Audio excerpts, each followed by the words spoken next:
Emma had always loved the outdoors. The idea of camping alone in the forest filled her with an exhilarating sense of freedom.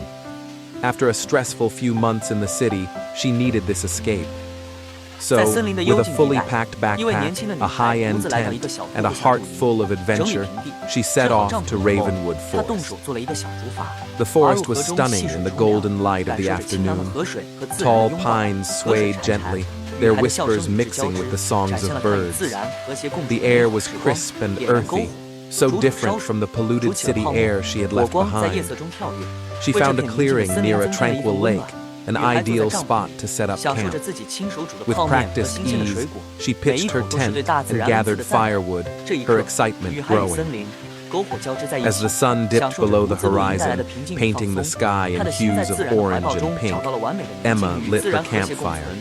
She roasted marshmallows, sipping on hot chocolate, and let herself sink into the peacefulness of the wilderness.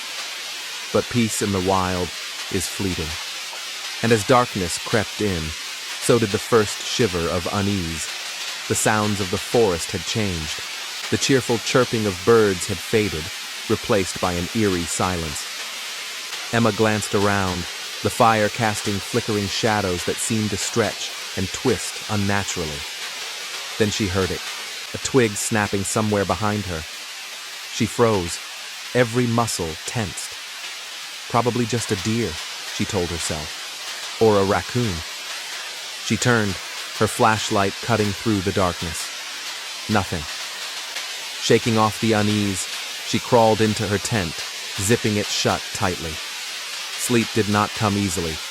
Every rustling leaf and distant hoot of an owl made her heart pound. She clutched her knife under her pillow, reminding herself that she was safe. A sudden noise woke her. Footsteps. Not the light, delicate steps of an animal, but something heavier. Human. Emma's breath caught in her throat. The footsteps circled her tent. She gripped her knife, her mind racing. Should she stay silent? Call out? Then a deep, slow, dragging sound, like something being pulled through the dirt. Her blood turned to ice. She barely breathed as she listened, her pulse hammering in her ears. The sound grew fainter, fading into the distance.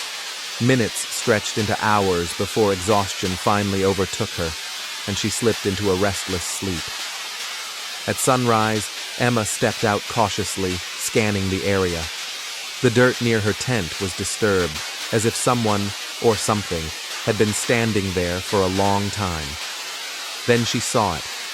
Just a few feet away, a pile of stones stacked in a strange formation. It hadn't been there last night. A chill ran down her spine. Someone had been here, watching her. She packed quickly, deciding to leave, but as she shouldered her backpack, something glinted from a nearby bush. A knife, not hers. Her breath hitched. She wasn't alone. She started walking fast, trying not to run. Panic would only make her reckless.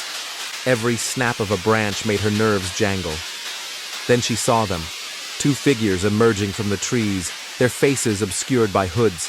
Her heart slammed against her ribs. She bolted. Adrenaline surged through her as she sprinted through the forest, dodging trees and leaping over roots. The footsteps behind her were fast, closing in. She couldn't outrun them forever.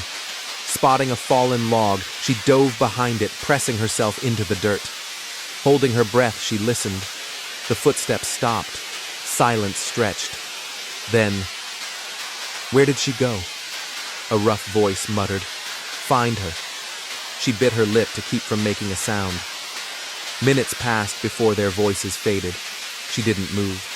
Not until the sun was high and the forest felt alive again. Emma moved cautiously, retracing her steps back toward her car. Her body ached, her legs screaming with exhaustion. But she couldn't stop. Then, through the trees, she saw it. Her car. Relief surged through her, but just as she took a step forward, another figure appeared, standing between her and her escape. Tall, motionless, watching her. Emma gripped her knife. No more running. She took a deep breath and stepped forward.